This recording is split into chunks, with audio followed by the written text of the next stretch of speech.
La mère a interdit à la petite fille d'ouvrir le placard, mais un jour, elle l'a ouvert et a découvert quelque chose d'horrible. Bonjour à tous, profitez de ces moments de détente pendant que vous regardez. Abby et sa mère, Martha, vivaient dans une vieille maison peinte en jaune pâle, nichée au bout de Maple Street. Martha était infirmière de nuit à l'hôpital de la ville. De son regard perçant et froid, Martha répétait chaque jour ce qu'elle disait toujours. « Je suis sérieuse, Abby. Tu ne dois jamais ouvrir la porte quand un inconnu entre dans la maison. Ne pars jamais après 19h et, surtout, n'ouvre pas le placard de ma chambre, quelle qu'en soit la raison. » Compris? J'ai compris, maman, répondait toujours Abby. Puis elle retournait à son dîner en silence. Ce n'était pas qu'elle n'était pas curieuse, bien au contraire. Dès la première fois qu'elle avait entendu cet avertissement, son imagination s'était emballée. Peut-être que le placard cachait des cadeaux d'anniversaire, ou un animal étrange, ou quelque chose de plus effrayant. Mais Abby était une enfant obéissante. Elle n'avait jamais désobéi à sa mère, jusqu'à cette nuit-là. Martha enfila précipitamment son manteau et jeta son sac sur son épaule. Son service commençait à 8h et elle était déjà en retard. « Va te coucher tôt, n'oublie pas de te brosser les dents, » dit-elle en attachant ses cheveux. « Oui, maman, » répondit Abby, blottie sur le canapé avec un vieux livre d'images. « Je vais allumer la veilleuse. » Martha se pencha et embrassa le front de sa fille. « La porte de ma chambre est fermée à clé. Souviens-toi. » Mais elle ne l'a pas verrouillée. Dans sa précipitation, Martha oublia sa routine habituelle. La porte de la chambre était entr'ouverte, l'obscurité intérieure engloutissant silencieusement la lumière du couloir. Abby ne s'en aperçut pas au début. Elle continua sa lecture, puis se brossa les dents, alla se coucher et alluma la veilleuse. Sa chambre était silencieuse, la fenêtre close, les rideaux tirés. La douce lueur jaune-orangée de la veilleuse baignait tout de calme. Puis vint le premier son, un claquement. Les yeux d'Abby s'ouvrirent. L'horloge indiquait 23h52. Elle retint son souffle. Clac. Clac. Clac. Ce n'était pas fort, mais c'était clair, comme si quelqu'un secouait doucement une porte en bois. Elle se redressa, tremblante, en glissant hors du lit. Ce n'était pas la porte d'entrée. Ni celle de sa chambre. Le bruit provenait du bout du couloir, la chambre de sa mère. C'est probablement juste le vent, murmura Abby, le cœur battant. Elle sortit de sa chambre sur la pointe des pieds. La lumière du couloir vacillait. Une légère brise soufflait par une petite fenêtre fissurée. La porte de sa mère était entr'ouverte. Elle déglutit difficilement et se rapprocha. De l'intérieur de la pièce, on entendait le son d'une respiration douce. Un souffle, comme celui de quelqu'un qui dort ou qui se cache. Abby se figea. « Maman » appela-t-elle doucement. Aucune réponse. Elle fit un pas de plus. La pièce était plongée dans l'obscurité. Une légère odeur de parfum flottait dans l'air, mêlée à une odeur de moisi. Dans le coin du placard, l'armoire se dressait contre le mur de gauche, son bois sombre atteignant le plafond. La porte n'était pas verrouillée. Un côté était légèrement entr'ouverte, comme s'il attendait son arrivée. Abby frissonna. La voix de sa mère résonnait dans son esprit, « N'ouvrez pas le placard. Quoi que vous voyiez. Quoi que vous entendiez. » Mais ce bruit, ce souffle, c'était probablement celui d'une souris. Elle essaya de se rassurer, mais ses mains tremblantes atteignaient déjà la poignée du placard avant même qu'elle ne s'en rende compte. 1 seconde. 2 secondes. Elle ouvrit la porte. À l'intérieur, une obscurité épaisse et suffocante régnait. Abby se pencha, puis recula brusquement. Au fond du placard se trouvait un cartable rose, taché de sang séché. À côté, quelques vieux vêtements d'enfant, roulés en boule comme s'ils n'avaient pas servi depuis longtemps. Sur l'étagère du dessus se trouvait un mince dossier médical. Imprimé en caractères gras, Isabelle Grant. Âge, 7 ans. Une photo de type passeport s'est glissée dans le dossier, une petite fille aux cheveux bouclés, aux yeux ronds, portant un pull rouge.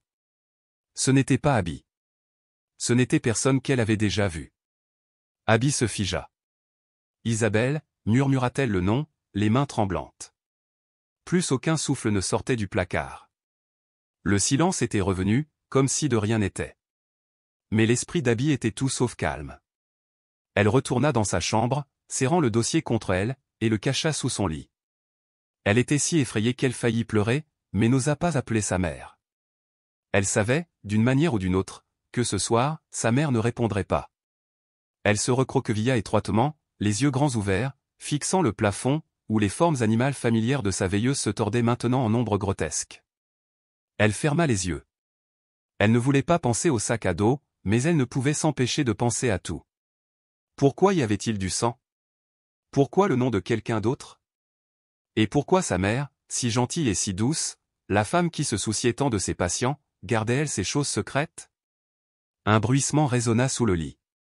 Abby releva ses jambes et serra fort son oreiller. Non. Ce n'est rien. Juste une souris. Certainement juste une souris. Mais les questions restaient en suspens. Ce qu'Abby ne savait pas, c'est qu'à partir du moment où elle avait ouvert ce placard, sa vie avait changé pour toujours. Le lendemain matin, le soleil se leva tôt.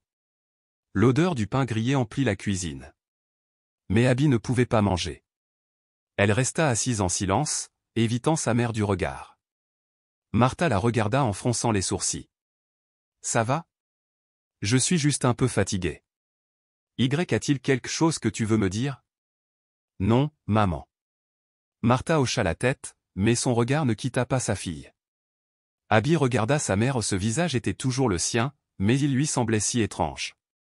Toute la journée à l'école, Abby était comme un fantôme.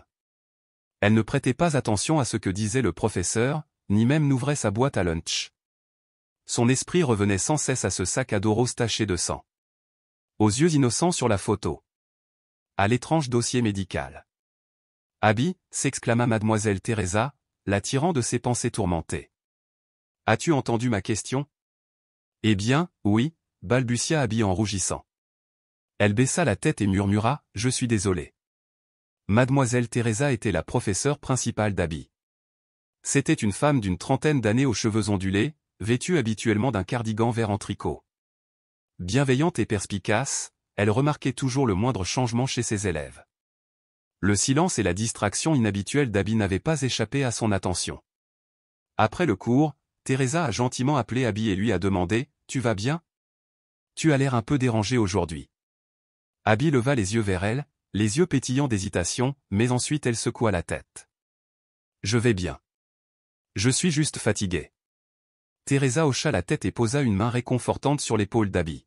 « Si tu as besoin de parler de quoi que ce soit, je suis toujours là.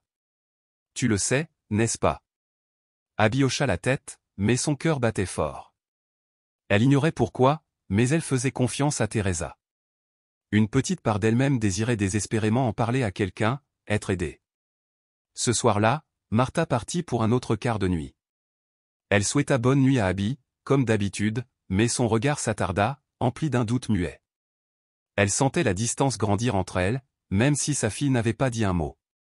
Après le départ de sa mère, Abby est allée dans sa chambre, a allumé sa veilleuse et s'est assise par terre. Elle sortit le dossier qu'elle avait caché sous le lit. Ses mains tremblaient lorsqu'elle rouvrit le dossier médical. La première page disait « Isabelle Grant. Née le 03/12/2020. Ville natale, Chicago. » Ci-dessous se trouvaient des notes médicales manuscrites en écriture inclinée. Maladie pulmonaire chronique. Stade avancé. Signe d'insuffisance respiratoire. Sous surveillance continue aux soins intensifs de l'hôpital Merci. Abby fronça les sourcils, lisant jusqu'au bout. Une note griffonnée à l'encre rouge la fit frissonner. Aucun contact externe. Boîtier très sensible. Abby ne comprenait pas du tout, mais son instinct lui criait, quelque chose de grave était arrivé à Isabelle. Elle ouvrit le sac à dos. À l'intérieur se trouvaient quelques vieux cahiers, une trousse cassée et un simple bracelet en fil rouge. Abby le ramassa. Le bracelet était petit et simple, mais le tenir lui serrait le cœur. Elle ignorait qui était Isabelle. Ni pourquoi elle était morte. Ni pourquoi sa mère avait conservé ces objets. Mais une chose était sûre, elle devait le découvrir. Cette nuit-là, Abby n'a pas dormi. Elle s'est assise et a écrit le nom d'Isabelle Grant dessus. Et là, sur un morceau de papier, à chaque répétition, elle se sentait un peu plus proche de la mystérieuse fille. Puis le son revint, un claquement. Elle sursauta, ses yeux se dirigeant vers la porte de sa chambre. Ce n'était pas le vent. claquement. Elle se leva et ouvrit légèrement la porte. La lumière du couloir était toujours allumée, mais cette fois, le bruit provenait de la chambre de sa mère. Il résonnait dans le même placard qu'elle avait ouvert la veille. Non. Pas question, murmura-t-elle. La respiration douce revint, plus claire cette fois. Un souffle faible et prolongé, comme celui d'un profond sommeil, ou de quelqu'un qui attend d'être retrouvé. Abby n'osait pas s'approcher. Elle rentra dans sa chambre, claqua la porte, serrant le dossier contre elle et se blottissant sous la couverture. Mais sa curiosité la contraignait à rester immobile. Le lendemain matin, après que Martha soit partie au travail, Abby a pris le dossier médical, l'a fourré dans son sac à dos et est allée à l'école tôt. Après la récréation, elle se rendit au bureau du professeur pour retrouver Teresa. « Madame M. Teresa, j'ai quelque chose à vous dire. » Teresa parut surprise. « Qu'est-ce qu'il y a, ma puce ?» Abby regarda autour d'elle, s'assurant que personne n'écoutait, puis tira son professeur à part dans un coin de la pièce. « J'ai trouvé ça dans le placard de ma mère. » Elle sortit le dossier médical, la voix tremblante. Teresa l'ouvrit et parcourut quelques pages. Lorsqu'elle atteignit le nom Isabelle, son expression s'assombrit. Elle leva les yeux vers Abby, sérieuse. « Peux-tu m'en dire un peu plus ?» Abby lui a expliqué au pas tout, mais suffisamment pour que Teresa réalise que ce n'était pas quelque chose de normal. Elle n'a pas insisté auprès de l'enfant ni ne l'a grondé. Elle a simplement hoché la tête doucement. « Merci de m'avoir fait confiance. Tu as bien fait de me confier ça. Laisse les adultes s'occuper du reste. N'en parle à personne d'autre, d'accord ?» Abby hocha la tête, le cœur battant. Est-ce que tu penses que quelque chose ne va pas avec ma mère ?» Teresa serra doucement la main d'Abby, mais ne répondit pas directement. Pourtant, l'inquiétude dans son regard en disait long. Cet après-midi-là, après les cours, Teresa ne rentra pas chez elle comme d'habitude. Elle appela un ami d'université, Ryan Mitchell, aujourd'hui lieutenant à la police de Chicago, et lui expliqua brièvement la situation, lui demandant de consulter les dossiers d'un patient nommé Isabelle Grant. 1 heure plus tard, Ryan a rappelé. Teresa, ce nom figurait sur un signalement d'enfant disparu datant de 2020. L'affaire est restée sans suite. Aucun suspect n'a jamais été identifié, et elle a été classée il y a 4 ans. Mais pourquoi poses-tu cette question ? Teresa jeta un coup d'œil à la salle de classe, où Abby dessinait tristement à son bureau. Elle répondit à voix basse, parce qu'une enfant vient de me confier son univers. Je ne peux pas l'ignorer. Ce soir-là, quand Martha rentra, la maison était silencieuse. Abby faisait semblant de dormir, même si son cœur n'était pas en paix. Le lendemain matin, une voiture de police s'est garée devant la maison. Les voisins ont chuchoté. Un homme portant une veste étiquetée division des mineurs frappait à la porte. Marthe répondit. Quand elle vit Teresa debout derrière l'agent Ryan, tenant le dossier médical d'Isabelle dans sa main, elle se figea. « Madame Martha Hughes, dit calmement Ryan, nous devons vous demander de nous accompagner au poste, concernant certaines questions liées à une affaire d'enfant disparu. » Abby se tenait dans l'embrasure de la porte, les larmes lui montant aux yeux. La salle d'interrogatoire était d'un blanc éclatant et froid, avec seulement une table en métal et 2 chaises face à face. Martha était assise, immobile, les mains jointes, le regard dans le vide. Le lieutenant Ryan Mitchell la regarda par-dessus le dossier. Il n'avait pas l'air d'un policier intransigeant. Son visage exprimait une tristesse sourde, comme quelqu'un qui avait vu trop de mauvaises choses dans sa vie. « Madame Hughes, dit-il doucement, vous savez pourquoi vous êtes ici, n'est-ce pas ?» Martha ne répondit pas. Elle hocha simplement la tête. « Nous avons croisé le nom Isabelle Grant avec les dossiers de l'hôpital Mercy de Chicago. La jeune fille a disparu il y a 4 ans. Et hier, chez vous, nous avons trouvé ses effets personnels, ainsi que son dossier médical, dans le placard de votre chambre. » Martha resta silencieuse. « Nous ne tirons pas de conclusions hâtives, mais votre silence ne fera qu'empirer les choses. » Elle détourna le visage, comme si elle essayait d'éviter la vérité. « Je n'ai tué personne. » Alors pourquoi gardais-tu les affaires d'un enfant disparu dans ton placard ? Parce que je ne pouvais pas l'oublier. Sa voix se brisa, comme du verre brisé. Parce que j'ai promis un jour de la protéger. Ryan fronça légèrement les sourcils. Alors raconte-moi tout, depuis le début. Martha le regarda, les yeux rouges et vitreux. Mais ses lèvres restèrent closes. Elle n'était pas prête. Pendant ce temps, au refuge temporaire pour enfants, Abby était assise dans une petite pièce peinte en bleu clair, serrant un oreiller dans ses bras, le dos contre le mur. Elle ne pleurait pas. Elle ne parlait pas. Elle fixait simplement le mur devant elle. Teresa est venue nous rendre visite dans l'après-midi. Elle a apporté un panier de pâtisserie et un livre de contes de fées. « Salut Abby » dit-elle doucement. « Je suis désolée que tout soit arrivé si vite. » Abby resta silencieuse. Ses yeux étaient enfoncés, comme si elle n'avait pas fermé l'œil de la nuit. Teresa s'assit à côté d'elle, posant une main sur son épaule. « Ta mère n'a pas été arrêtée. La police lui pose juste des questions. Tu comprends ?» Abby pressa ses lèvres l'une contre l'autre.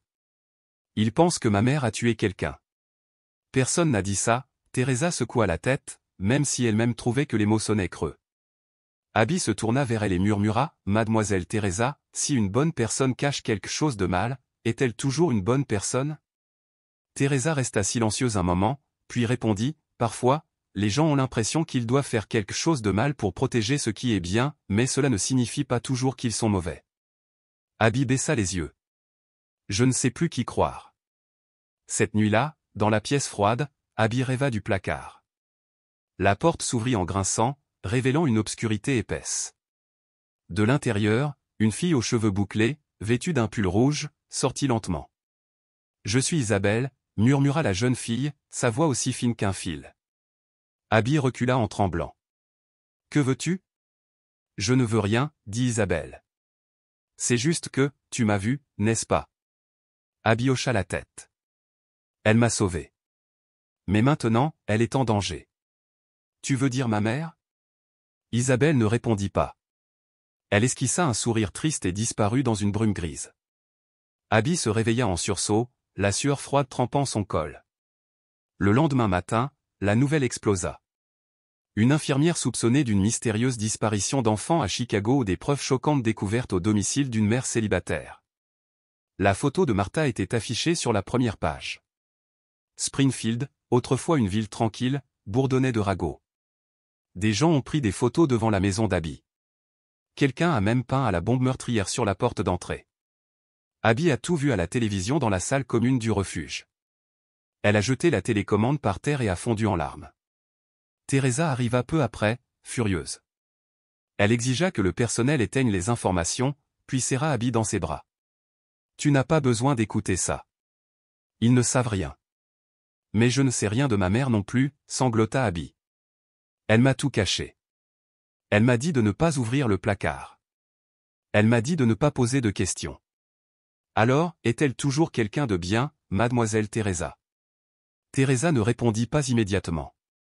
Mais intérieurement, une autre question se faisait entendre, pourquoi Martha a-t-elle choisi de rester silencieuse? De retour dans la salle d'interrogatoire, Ryan a exposé une vieille photo. Sur cette photo, Martha tenait une petite fille, Isabelle, dans la cour de l'hôpital. Toutes deux portaient des blouses d'hôpital. Cette photo a été prise par un autre patient. Elle semble avoir été prise juste avant la disparition. Veuillez confirmer. Martha regarda la photo, ses yeux commençant à se briser. Oui, c'est moi et Isabelle. Je l'ai sortie de là. Pourquoi? Martha murmura, parce que si je l'avais laissée là, elle serait morte. De ses mains. Martha se tut. Ryan pencha la tête. Qui? Martha le regarda dans les yeux et dit clairement, Dr Eric Vaughn. La pièce devint silencieuse, comme un tombeau. Cette nuit-là, Martha a été placée en détention provisoire pour avoir refusé de coopérer davantage. La police n'avait pas encore suffisamment de preuves pour porter plainte. Mais les médias n'ont pas voulu attendre. L'opinion publique a explosé. Des images de la femme aux cheveux bruns et aux yeux hantés ont été montées sur des affiches, la qualifiant de mère à double visage. Abby n'a pas été autorisée à contacter sa mère. Quand elle a entendu la nouvelle, elle a crié et a supplié de passer un appel téléphonique. Mais sa demande fut refusée. Elle se cacha dans un coin de la pièce et fit un dessin, Isabelle tenant la main de Martha, toutes deux debout sous un ciel noir. À leurs pieds, une paire de chaussures tachées de sang. Une assistante sociale nommée Laura a remarqué le dessin et s'est soudainement étouffée. D'où est venue l'idée de dessiner ça, chérie, demanda-t-elle. C'était dans ma tête. Je l'ai vu, répondit Abby. Laura s'assit, stupéfaite. Tu es déjà allé à Chicago. Je n'ai jamais quitté Springfield, dit doucement Abby. Laura jeta un nouveau coup d'œil au dessin. Originaire de Chicago, elle avait travaillé pour une association caritative pour enfants. Ces chaussures, ce modèle, elle les avait déjà vues. Sans un mot, elle sortit son téléphone et envoya une photo du dessin à un vieil ami journaliste. Une petite piste commença à émerger. Ce jour-là, le ciel de Springfield était aussi gris que l'ambiance qui régnait dans la petite maison au bout de Maple Street. Au commissariat, Martha garda le silence. Elle n'avoua rien et ne fit aucune autre déclaration. Son silence n'a fait qu'ajouter de l'huile sur le feu de l'indignation publique. Une mère cache le corps de son enfant dans un placard. Une infirmière de sang-froid travaillait à Chicago. Histoire d'horreur dans une ville tranquille. Ces titres se sont répandus sur les réseaux sociaux et sont apparus dans les tabloïds imprimés dans les supermarchés, les boulangeries et les stations-service. Ce soir-là, une voiture de police s'est arrêtée lentement devant le refuge. Un policier en est sorti, un dossier à la main, et a demandé à voir le directeur. Madame Lucy Gardner, il y a du nouveau. Nous devons transférer Abby au centre hospitalier d'Albany afin d'éviter tout contact avec les médias et de garantir sa sécurité psychologique. Lucy fronça les sourcils. Elle n'est là que depuis moins de 3 jours. Elle a besoin de stabilité. L'officier baissa la voix. L'enseignante Teresa est maintenant prise dans l'emprise médiatique. Nous ne pouvons pas permettre à Abby de rester près de quelqu'un directement lié à l'affaire. Lucy soupira. Je comprends, mais ça va faire encore plus mal à Abby. Et elle avait raison. Lorsqu'Abby apprit qu'elle allait être déplacée, elle paniquait. Elle jeta son sac à dos par terre et courut vers le débarras derrière le refuge, où étaient entreposés des meubles cassés et de vieilles fournitures. Elle se cacha derrière un tas de chaises, serrant contre elle un ours en peluche que Teresa lui avait offert, sanglotant sans tenue. Il a fallu plus d'1 heure à Lucy et à une autre employée, Carla Jenkins, pour la retrouver. Mais Abby refusait de sortir. Je ne vais nulle part, hurla la fille, les yeux rouges et gonflés. Ma mère n'a tué personne. Mademoiselle Teresa n'est pas une mauvaise personne. Lucy s'assit à côté d'elle et caressa doucement les cheveux d'Abby derrière son oreille. Personne ne dit qu'ils sont mauvais, mais parfois les adultes doivent faire des choix très difficiles pour vous protéger. Abby secoua la tête, serrant fermement ses bras. Ils ne me protègent pas. Ils tuent ma mère avec leurs mots. Carla jeta un coup d'œil à Lucy et murmura, elle est en train de s'effondrer. Lucy hocha la tête. Je vais appeler Teresa. Quand Teresa est arrivée, Abby s'est jetée dans ses bras et a pleuré plus fort qu'elle ne l'avait jamais fait. Mademoiselle Teresa, j'ai tellement peur. Je sais. Je sais. Teresa la serra contre elle et la berça doucement. Tu as été si forte, Abby. Au bout d'un moment, Abby leva les yeux et murmura, je t'ai donné le dossier, mais je te cache autre chose. Je pense que ça pourrait aider ma mère. Teresa sursauta. Qu'est-ce qu'il y a, ma chérie? Abby sortit un dessin de la poche de sa veste. Il représentait le placard, avec le sac à dos à l'intérieur, le bracelet rouge et la photo d'Isabelle. Mais en haut, Abby avait écrit un message en lettres tremblantes. Maman n'a tué personne. Elle l'a caché parce qu'elle avait peur. Je pense que ma mère n'a rien fait de mal. Elle avait juste peur de quelqu'un. Teresa regarda Abby dans les yeux et un étrange sentiment la submergea. Une supplication silencieuse, que seuls ceux qui l'écoutaient vraiment pouvaient comprendre. Elle prit le dessin et se tourna vers Lucy. J'ai besoin de voir Ryan. Tout de suite. Le lendemain matin, au département de police de Springfield, Ryan est entré dans le bureau du capitaine Aaron Hughes, un homme chauve et grincheux qui fronçait toujours les sourcils lorsque des étrangers s'immisçaient dans les enquêtes internes.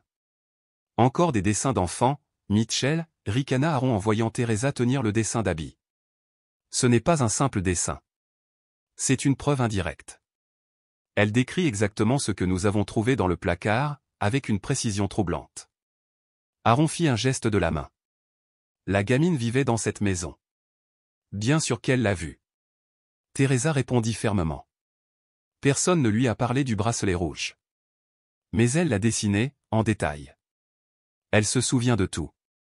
Ryan a ajouté, Monsieur, j'ai confirmé que Martha travaillait à l'hôpital Merci pendant la même période où Isabelle y a été admise. Cette affaire est ancienne, Mitchell. Elle a été classée il y a 4 ans faute de preuves. Parce que quelqu'un a forcé sa fermeture, dit froidement Teresa. Aaron tourna brusquement la tête. Tu parles de quelqu'un en particulier? Eric Vaughn. Le nom provoqua un lourd silence dans la pièce. Une enquête interne urgente fut ouverte. Ryan obtint discrètement une copie du dossier médical d'Isabelle auprès de l'hôpital Mercy par l'intermédiaire d'une ancienne infirmière, Amanda Rivers, qui avait autrefois travaillé au même horaire que Martha. Amanda se souvient, Isabelle était une enfant fragile mais adorable. Au début, son traitement se déroulait normalement. Mais après son transfert dans l'unité du docteur Eric, elle a commencé à paniquer. Elle a pleuré toute la nuit. Elle a supplié qu'on l'aide.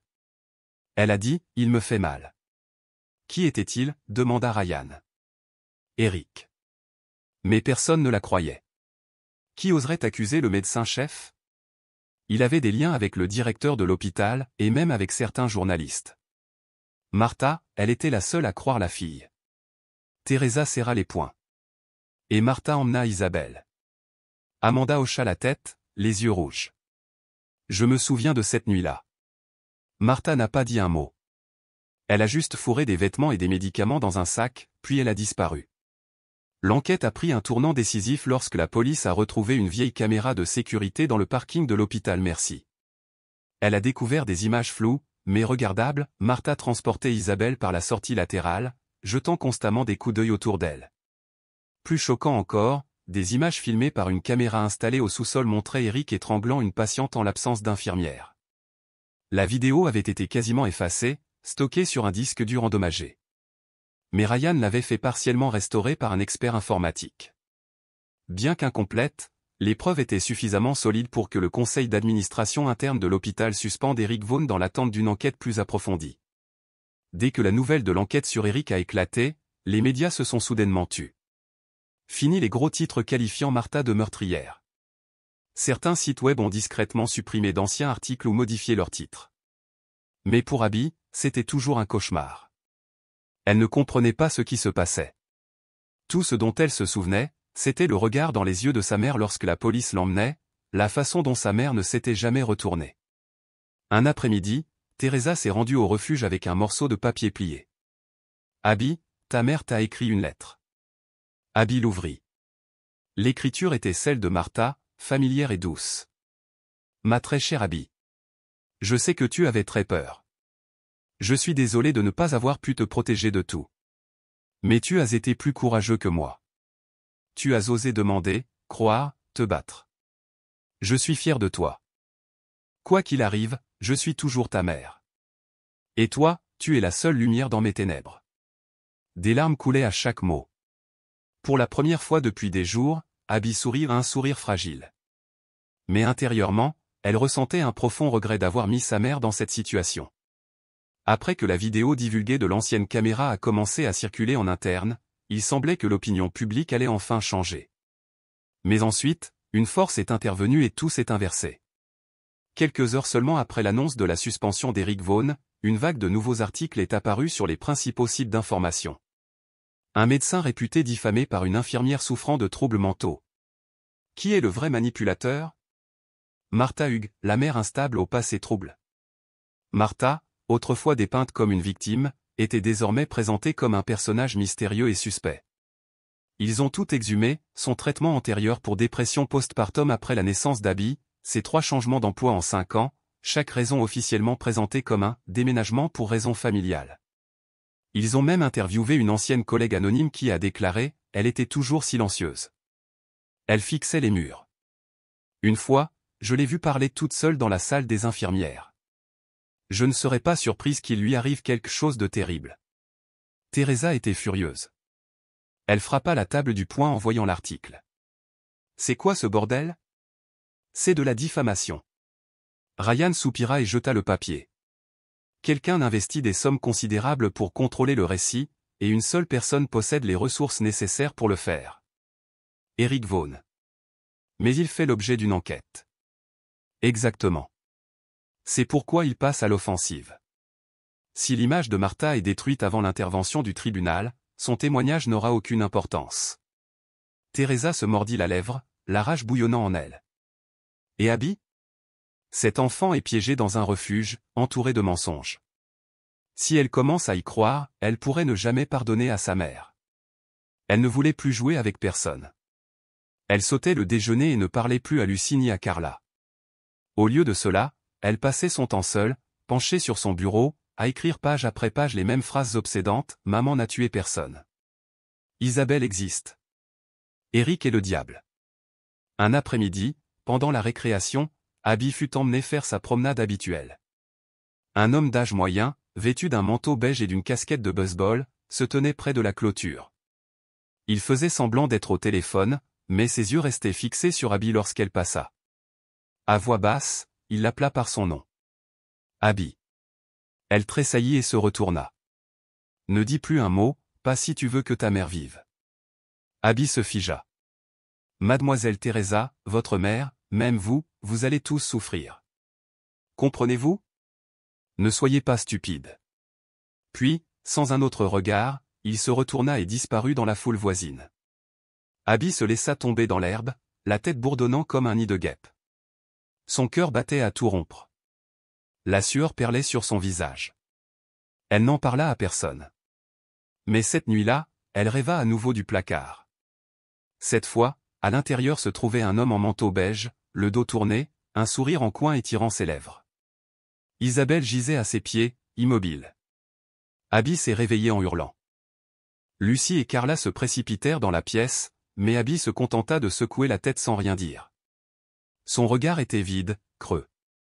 Elle comprenait maintenant, quelqu'un voulait la faire taire. Le lendemain, Ryan appela Teresa. Sa voix était tendue, pressante. Nous avons un problème. Eric vient d'engager l'un des meilleurs cabinets d'avocats de Chicago. Il attaque Martha en justice pour diffamation. Il réclame un demi-million de dollars de dommages et intérêts. Teresa était furieuse. C'est comme ça qu'il enterre la vérité? Exactement. Et pire encore, une partie du dossier de l'hôpital a disparu. Quoi? Le dossier médical d'Isabelle. Avec les notes manuscrites du médecin traitant. Disparu des archives. Teresa serra la mâchoire. Il efface les preuves, pièce par pièce. Oui. Il nous faut un témoin vivant.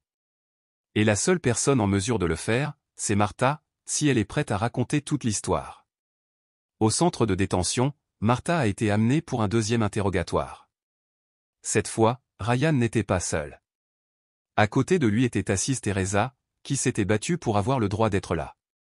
Elle pensait que Martha avait simplement besoin de quelqu'un à ses côtés pour trouver le courage. Martha entra dans la pièce, visiblement plus mince. Ses yeux étaient enfoncés, mais toujours provocateurs. Teresa la regarda doucement.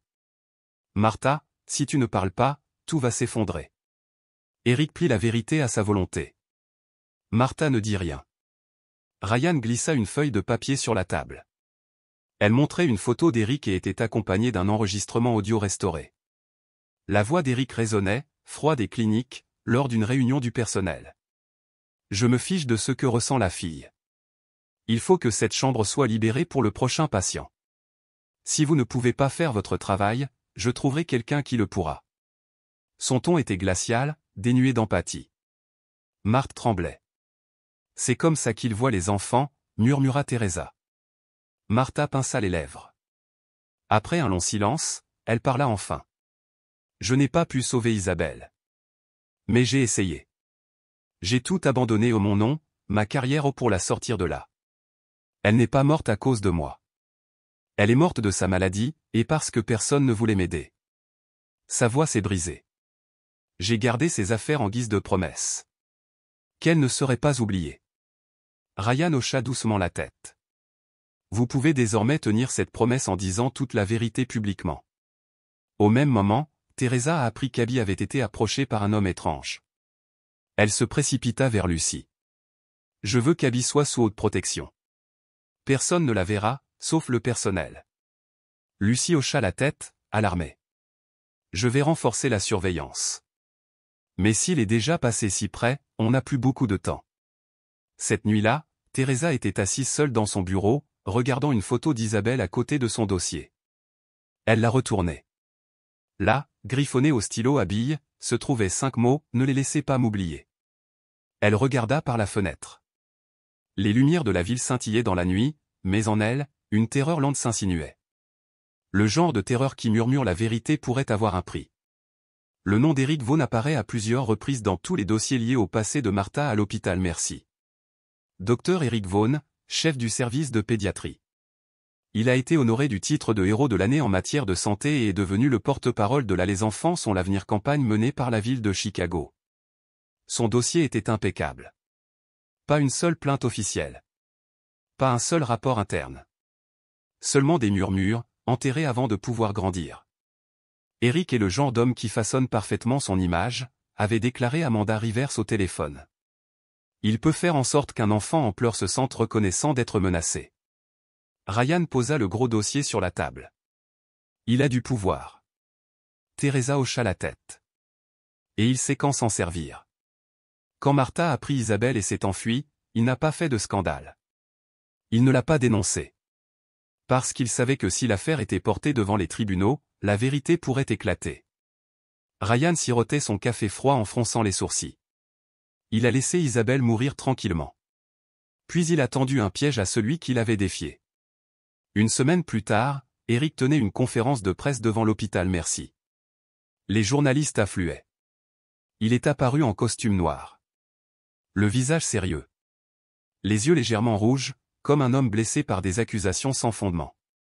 J'ai consacré toute ma carrière à m'occuper d'enfants. J'ai été calomnié par une femme connue pour ses antécédents d'anxiété et de comportement erratique. Il a regardé droit dans la caméra. Martha Hughes a été suspendue en interne pour avoir outrepassé ses pouvoirs. Elle a expulsé un patient de cet hôpital sans autorisation. Son ton s'est durci. Je crois en la justice et je ne permettrai pas que moi-même, ni cet hôpital, soyons victimes de plaintes infondées. Certains journalistes ont applaudi. D'autres ont pris des notes avec frénésie. L'émission nationale a été diffusée en direct. Ailleurs, Abby était assise dans la salle commune, les yeux rivés sur l'écran. Carla a essayé d'éteindre la télévision, mais c'était trop tard. C'est lui, murmura Abby. C'est lui qui a tué Isabelle. Carla s'agenouilla à côté d'elle. Non, Abby, il n'a pas été condamné. Abby la regarda, les yeux sombres, inébranlables. Mais il s'est tué sans laisser de traces. Au centre de détention, Martha a reçu une copie de la transcription de la conférence de presse par l'intermédiaire d'un avocat bénévole nommé Stephen Moore. Un homme discret. Il a accepté de la représenter après avoir appris que Teresa cherchait une assistance juridique. Stephen était un vieil ami du père de Teresa, un homme qui détestait les médias, évitait les réseaux sociaux et avait toujours un magnétophone vintage dans la poche de sa veste. « Tu vas vraiment le laisser continuer à mentir ?» demanda-t-il. Martha regarda le sol. Ses yeux étaient fatigués. « Je n'ai aucune preuve. Mais tu as la vérité. La vérité ne signifie rien si personne n'y croit. » Stephen hocha lentement la tête. « Alors, laisse-moi les convaincre. Mais j'ai besoin de tout, dès le début. Pas de secret. » Marthe resta silencieuse un long moment. Puis elle dit. « Je vais te le dire. Mais promets-moi une chose, si je pars, tu protégeras ma fille. » Stephen s'arrêta, surpris. « Qu'est-ce que tu dis ?» Martha ne répondit pas. Elle sortit un collier de sous son col et ouvrit le médaillon. À l'intérieur se trouvait une photo d'Abby et un petit bout de papier sur lequel était écrit. « Sauve-la. Si je meurs, crois ce qu'elle dit. » À ce moment précis, Teresa rentra chez elle tard dans la nuit. Sur le pas de sa porte se trouvait une enveloppe silencieuse. Elle l'a ouverte.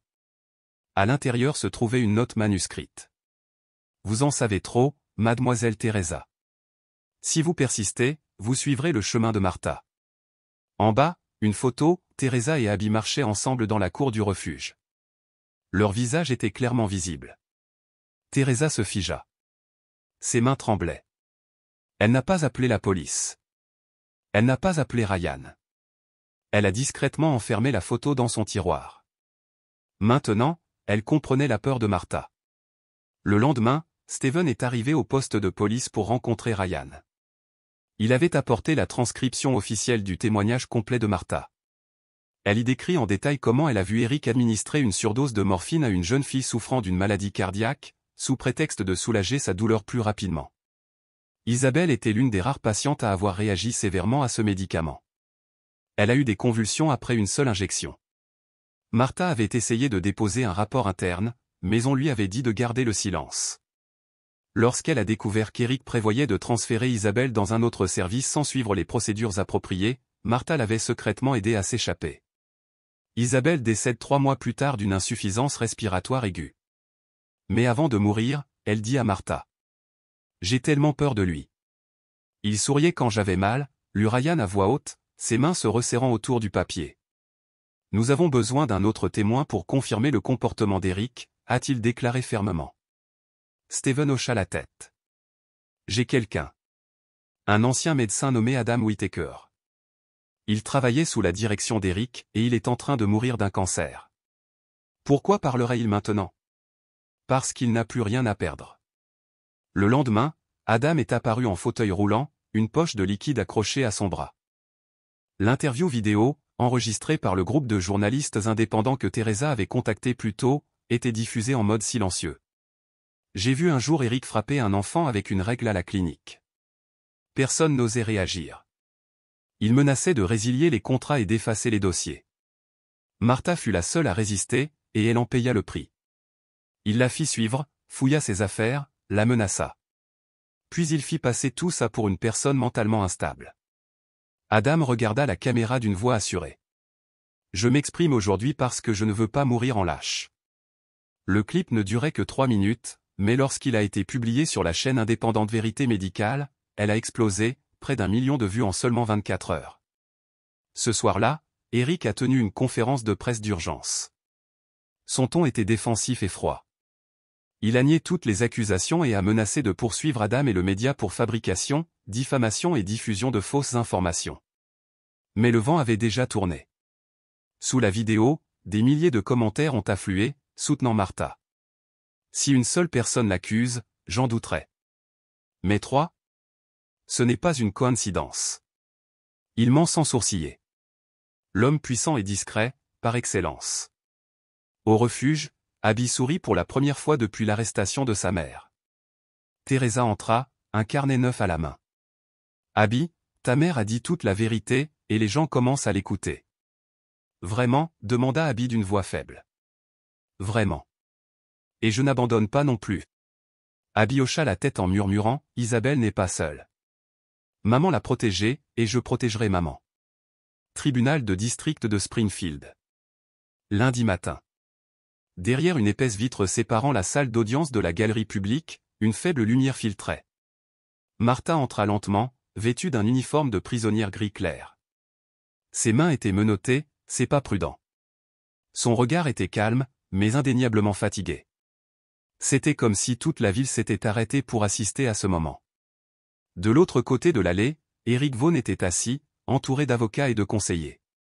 Son costume noir sur mesure, son léger sourire, il ressemblait parfaitement à l'homme prétendument lésé, et non à celui qui était soupçonné. Devant le palais de justice, une foule s'était rassemblée. Des habitants de Springfield et des membres du groupe Voix des victimes brandissent des pancartes. Elle n'a pas tué, elle a protégé les enfants. Eric Vaughn, médecin du système de sang-froid. Les équipes de presse se bousculaient pour prendre position près de l'entrée. Un reporter audacieux a même grimpé sur un lampadaire pour prendre une photo aérienne. Pendant ce temps, dans un petit bureau au 2e étage du refuge d'Albany, Abby s'est assise pour une réunion avec un enquêteur spécial. Maître Greg Foster, récemment nommé pour l'assister dans cette affaire en raison de préoccupations concernant une influence psychologique sur un mineur, n'était pas un homme de grande taille. Mais son regard perçant et sa voix douce et calme étaient tranchants comme une lame. Il sourit doucement à Abby alors qu'elle entrait. « Bonjour Abby. Je voudrais juste discuter un peu. »« Ça va ?» Abby hésita, puis hocha la tête. « Est-ce que tu aimes ta mère ?»« Oui bien sûr. »« Et si ta mère avait fait quelque chose de mal, tu le croirais ?» Abby se figea. « Non. Ma mère n'est pas mauvaise. » Greg se pencha en arrière sur sa chaise, sa voix plus douce maintenant. « Vous savez, parfois les adultes cachent la vérité pour protéger leurs enfants. »« Ma mère n'est pas comme ça, » répondit rapidement Abby. « Mademoiselle Teresa vous a demandé d'apporter le dossier médical, n'est-ce pas ?» Ou, était-ce votre idée? Abby le regarda et commença à trembler. Je l'ai donné parce que cela semblait étrange. Greg ouvrit un dossier et en sortit des photos, le sac à dos taché de sang, de vieux vêtements, la photo d'Isabelle. Quand avez-vous vu ces choses pour la première fois? Je les ai vues dans le placard de maman un soir. Et tu es sûr que ta mère t'a dit de ne pas ouvrir ce placard? Elle l'a fait. Elle m'a dit de ne pas le faire. Alors pourquoi l'as-tu ouvert? Sa voix se fit soudain froide. Abby le regarda fixement, respirant plus vite. Écoute, ma chérie. Si tu dis quelque chose de mal, les gens penseront que tu as été contraint. Et si ça arrive, tout devient inutile. Ta mère sera condamnée. Tu comprends? Abby serra les poings. Elle ne comprenait pas tout ce qu'il disait, mais elle savait une chose, il poussait sa mère au bord du gouffre. Je n'ai pas été forcée, murmura-t-elle. Greg sourit. Bien. Alors, pouvez-vous réécrire votre déclaration, confirmant que tout ce que vous avez dit auparavant était entièrement volontaire? Abby prit le stylo. Sa main tremblait. Elle écrivait chaque mot, tremblant, mal orthographié. Ses yeux étaient humides de larmes. De retour au tribunal. Le procureur s'est présenté avec assurance et a présenté ses arguments. Votre honneur, Madame Martha Hughes conservait les effets personnels d'un enfant disparu dans son placard. Elle ne l'a pas signalé. Elle n'a prévenu personne. Elle présente des antécédents avérés de dépression et de comportement erratique sur son ancien lieu de travail. Elle a refusé de coopérer pendant plus d'1 mois en détention, ne choisissant de parler qu'après avoir essuyé une vive réaction médiatique. Stephen Moore s'est levé pour répondre. Votre honneur, ma cliente n'a pas commis de meurtre. Au contraire, elle a tenté de sauver un enfant abandonné et possiblement maltraité par le système de santé, et plus précisément par le docteur Eric Vaughn. Nous disposons des témoignages du docteur Adam Whittaker et de l'infirmière Amanda Rivers, ainsi que de preuves vidéo montrant le comportement abusif du docteur Vaughn. Le procureur a objecté. Le témoin Whittaker est un patient atteint d'un cancer en phase terminale et dont la santé mentale est instable. Son témoignage n'a pas été vérifié de manière indépendante. De l'autre côté de la pièce, Eric sourit et se pencha en arrière, visiblement détendu. Mais juste au moment où la tension était à son comble, Teresa est entrée dans la salle d'audience, tenant une clé USB. Votre honneur, dit-elle à voix haute, j'ai de nouvelles preuves. Une vague de murmures a parcouru la salle d'audience. Le juge plissa les yeux. Et vous, qui êtes-vous? Je suis le professeur principal d'Abby. L'un des principaux témoins. En m'occupant d'elle, j'ai découvert un vieil appareil électronique dans le sac à dos d'Isabelle, conservé par Martha. C'est un mini-dictaphone. Nous venons de récupérer le son. La clé USB était branchée sur un ordinateur portable. L'écran restait noir, mais le son fonctionnait. La voix d'une jeune fille. S'il vous plaît, ne me donnez pas une autre chance. Ça fait vraiment mal. Une voix d'homme, basse et froide. Tais-toi. Tu dois rester silencieux si tu veux survivre 1 heure de plus. Fille en pleurs, je veux voir ma mère, tu me rends la respiration difficile. Voix masculine, en colère, tais-toi, Isabelle. Je t'avais prévenu. La coupure audio. La salle d'audience est tombée dans un silence de mort. Stephen se leva de son siège, la voix forte. C'est la voix d'Eric Vaughn. La question n'est plus OMS, il l'a fait, mais pourquoi n'est-il pas encore derrière les barreaux? Martha resta assise, immobile, les yeux remplis de larmes. Le lendemain, Eric a été arrêté à son domicile. Les médias ont explosé de gros titres. Le docteur Eric Vaughn, pédiatre en chef, arrêté dans le cadre d'une enquête pour maltraitance infantile. Cette nuit-là, Martha fut libérée. Lorsqu'elle sortit du centre de détention, il était tard. Sur le trottoir devant le portail, une petite fille courut vers elle, les bras ouverts, le cœur intact. Et elle l'entoura étroitement de ses bras. Maman, Martha tomba à genoux et serra sa fille contre elle. Abby, je suis vraiment désolé de t'avoir fait subir autant de choses. Abby murmura à travers ses larmes, je n'ai jamais cessé de te croire. Teresa se tenait à proximité, les yeux rouges et gonflés. Stephen alluma une cigarette, un léger sourire aux lèvres. La justice n'est pas aveugle. Elle l'a juste été temporairement. 3 jours après l'arrestation d'Eric Vaughn, le soleil est revenu à Springfield, libérée des lourds nuages gris des semaines précédentes. Sa douce chaleur marquait un léger soulagement. Quelque part dans un coin tranquille de la ville, Martha était assise près de la fenêtre du centre de protection temporaire des témoins. Elle tenait une tasse de thé au gingembre fumant. La lumière du soleil filtrait à travers les barreaux, projetant une douce lueur sur son visage toujours épuisé et fatigué, mais libéré du désespoir. On a frappé à la porte. « Entrez », dit doucement Martha. La porte s'ouvrit. Pendant un instant, elle ne put respirer. « Salut maman. » Cette voix, la douce voix d'Abby, résonna comme un salut. Elle se tenait là, emmitouflée dans son vieux manteau et l'écharpe rouge que Martha avait acheté à la foire d'hiver. Ses yeux brillaient de désir, les larmes aux yeux. Martha se releva d'un bond. Ses mains tremblaient, ses lèvres tremblaient. « Abby, c'est moi. »« Maman. » Abby se précipita dans ses bras comme un navire trouvant le port, comme un oisillon retournant à son nid après la tempête. Martha la serra fort, si fort qu'Abby grimaça légèrement, mais elle ne dit pas un mot. Elle enfouit son visage dans l'épaule de sa mère, laissant l'odeur familière effacer tous les jours brisés derrière eux. Teresa se tenait silencieusement derrière eux, une main toujours sur la poignée de la porte, les yeux rouges d'émotion. « Toutes les formalités administratives sont réglées, dit-elle doucement. Le tribunal de Springfield vous a officiellement déclaré innocent. Eric sera transféré à Chicago pour un procès séparé. » Martha leva les yeux vers elle. « Merci, pour tout. »« Ne me remercie pas, » répondit Teresa. « Remercie ta fille. » Abby leva les yeux. « J'ai cru en toi, maman. Quoi qu'on dise. Je n'ai jamais cessé de croire que tu étais quelqu'un de bien. » Martha l'embrassa sur le front. « Je suis si fier de toi, Abby. Tu es la seule lumière dans mes ténèbres. » Au commissariat, Ryan Mitchell feuilletait d'épais dossiers.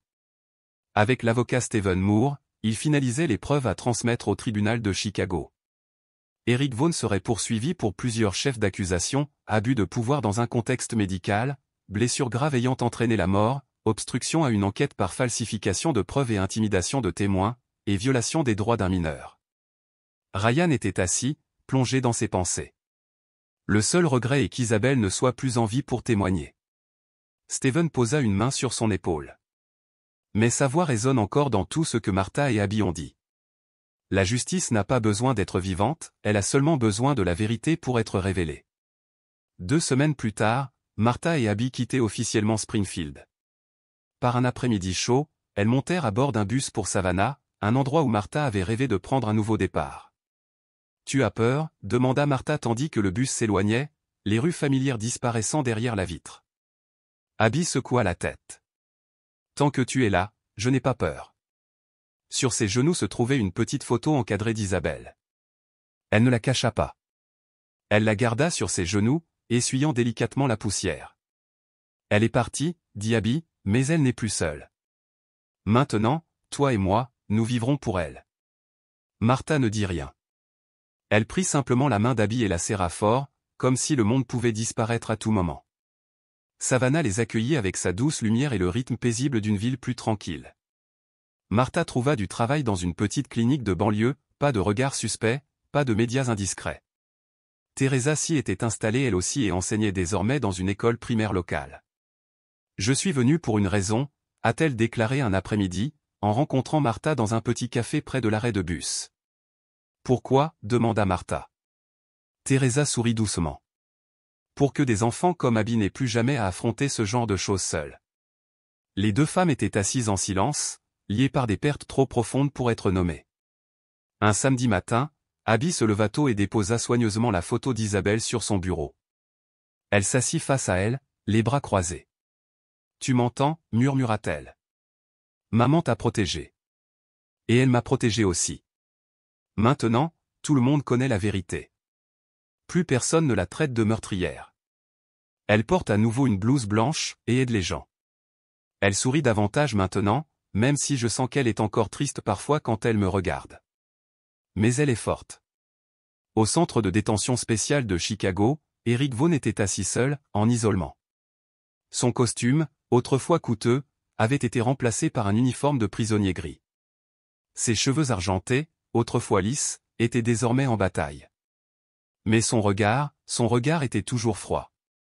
Un jeune avocat entra et lui tendit un dossier. Vous devriez envisager de plaider coupable. Avec les preuves dont nous disposons, il n'y a aucune issue. Eric regardait à travers les barreaux. Je n'ai pas peur de la prison. Peut-être pas, répondit l'avocat, mais vous devriez avoir peur d'être oublié. Vous étiez autrefois un nom célèbre. Maintenant, plus personne ne se souvient de vous, sauf comme d'une brute. Eric rit sèchement. Ils oublieront. L'avocat a fermé son dossier. Non. On peut pardonner aux faibles, mais on n'oublie jamais quelqu'un qui a souri en blessant un enfant. Il partit, laissant Eric derrière lui, piégé dans l'obscurité qu'il avait tissée. Une semaine plus tard, Martha comparaissait à la barre des témoins au tribunal de Chicago. Eric Vaughn fut amené, les mains menottées. Il la vit, mais ne dit rien. Son regard n'exprimait plus l'assurance du pouvoir, seulement le détachement froid d'un homme incapable de supporter l'enfermement. Le procureur a commencé l'interrogatoire. Madame Martha Hughes, confirmez-vous avoir déjà travaillé sous les ordres du défendeur Vaughn à l'hôpital Mercy? Oui. Avez-vous déjà vu l'accusé abuser d'enfants, en particulier la patiente Isabelle Grant? Oui. Quelle preuve avez-vous? C'est moi qui ai sorti Isabelle de l'hôpital. J'ai conservé son bracelet, son dossier médical et ses affaires afin de pouvoir, si jamais j'en avais l'occasion, raconter son histoire. Eric éclata d'un rire sec. Mensonge. Le juge a frappé du marteau en guise d'avertissement. Martha continua sans jamais le regarder. Isabelle est morte 3 mois plus tard, des suites de sa maladie. Mais pas à cause de moi. Sa mort était le résultat d'une série d'échecs qu'il avait provoqués, puis rejetés. Il avait fait croire à une enfant que sa douleur était de sa faute. C'est ce qu'on ne pardonnera jamais. Personne dans la salle d'audience n'a pris la parole. Le procès d'Eric Vaughn s'est achevé. Il a été condamné à 20 ans de prison, avec une peine aggravée pour abus de pouvoir, préjudice grave et intimidation de témoins. D'autres anciens patients ont commencé à se manifester, élargissant ainsi l'enquête. Le verdict a fait la une des journaux. Eric Vaughn, la chute d'un faux héros de la médecine américaine. Martha est rentrée à la maison et a pris Abby dans ses bras. Je suis fier de toi, Abby. C'est grâce à toi que je ne me suis pas effondré. De l'autre côté de la fenêtre, l'hiver approchait. Mais la lumière à l'intérieur de leur maison ne faiblissait jamais. Et dans leur cœur, le passé était enfin en paix. Cette histoire nous rappelle avec force que la vérité peut être enfouie, mais qu'elle ne peut être effacée. Même si la justice est aveuglée que les forces du mal tentent de tout contrôler, le courage, l'amour et la foi en la vérité seront toujours la lumière qui guidera le chemin. Martha n'était pas une héroïne parfaite, mais elle a choisi de protéger la vie plutôt que de se taire. Et Abby, malgré sa petite taille, est devenue la voix de ce qui est juste. Parfois, il suffit d'une seule personne qui croit en ce qui est juste pour donner au monde une chance de changer. Si vous avez aimé cette histoire, nous vous invitons à l'aimer et à vous abonner à notre chaîne. Votre soutien nous motive à continuer à partager des histoires touchantes, presque chaque jour. Nous vous en sommes très reconnaissants. À bientôt.